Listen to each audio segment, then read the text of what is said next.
Acupuncture అంటే actually ఏంటి?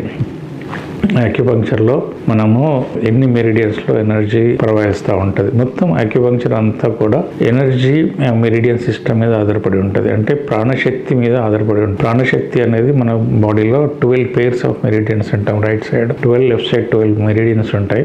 ఆ మెరిడియన్స్ గుండా మనకి ఎనర్జీ నిర్దిష్టమైన ఒక పద్ధతిలో ప్రవహిస్తూ ఉంటుంది అనునిత్యం. సో దానికి కూడా ఫిక్స్డ్ టైమింగ్స్ ఉన్నాయి.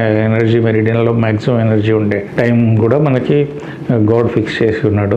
వాటిని కూడా మనం కనుక్కోగలిగినాము. ఈచ్ మెరిడియన్ ఇదివరకు మనం ఊహించుకున్నాము, సైంటిఫిక్ ఎరాలో ఉన్నాం కనుక మనకి అది రియల్లా కాదనేది మనకు ప్రూఫ్ కావాలి. Because energy cannot seen in test tube or MRI. Scientific ఎరాలో ఉన్నాం కనుక యాక్యుపంక్చర్ ప్రాపర్టీస్లో ముఖ్యంగా కనుక్కున్నది ఏంటంటే అక్కడ సౌండ్ వేవ్స్ చాలా తొందరగా పాస్ అవుతాయి పక్కన ఉన్నవానికంటే ఆ మెరిడియన్ గుండా. బికాస్ ఆ మెరిడియన్ దగ్గర క్యూటేనియస్ లేయర్ సన్నగా ఉంటుంది. సో ఒక ఛానల్, ఒక పైప్ లాగా ఉంటుంది కనుక అది అక్కడ క్యూటేనియస్ లేయర్ సన్నగా ఉంటుంది. అక్కడ సౌండ్ వేవ్స్ చాలా ఫాస్ట్గా పాస్ అవుతాయి. అట్లాగే మైక్రో కరెంట్ కూడా మనకి ఛానల్స్లో చాలా ఫాస్ట్గా పాస్ అవుతాయి. ఈ రెండు కనుక్కున్న తర్వాత ఆఫ్ కోర్స్ ఎలక్ట్రాన్ మైక్రోస్కోప్లో మనం ఆ మెరిడియన్స్ని ట్రేస్ చేసినాము. ఆ క్యూటేనియస్ లేయర్ సన్నగా ఉన్న ట్యూబ్స్ని మనం చూసుకున్నాము. డైస్ ఇంజెక్ట్ చేసి మనం ఈచ్ మెరిడియన్ని మనం కనుక్కోగలిగినాము. So it has been proved beyond doubt that యాక్యుపంక్చర్లో మెరిడియన్స్ మన బాడీలో డూ ఎగ్జిస్ట్ అనేది మన ఎనర్జీ మెరిడియన్స్ ద్వారా ఎనర్జీ సర్క్యులేట్ అవుతుందని మనం నిర్ధారించుకోగలిగాం.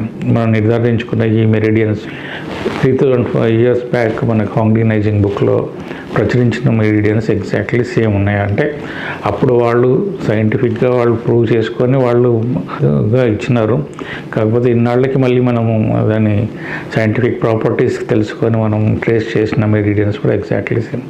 అంటే though we proudly say that we are in scientific era, మనకంటే సైన్స్ చాలా అడ్వాన్స్గా ఉండింది అప్పట్లో. మేబీ వాళ్ళు దానికి వేరే పేర్లు ఇచ్చి ఉంటారు, మనము వేరే పేర్లు ఇస్తున్నామేమో కానీ. So acupuncture now it is beyond doubt that scientific evidences ఇంకా అవసరం లేదు. చాలా వాస్ట్ రీసెర్చ్ జరుగుతుంది. ముఖ్యంగా చైనా తర్వాత ప్రాచుర్యంలోకి రావడానికి రీజన్ అమెరికాలో చాలా వాస్ట్ రీసెర్చ్ జరుగుతుంది యాక్యుపంక్చర్ మీద. కూడా వాళ్ళు చెప్పే ప్రతి సెంటెన్స్లో కూడా ఒక మీనింగ్ ఉంది, ఒక వాల్యూ ఉంది.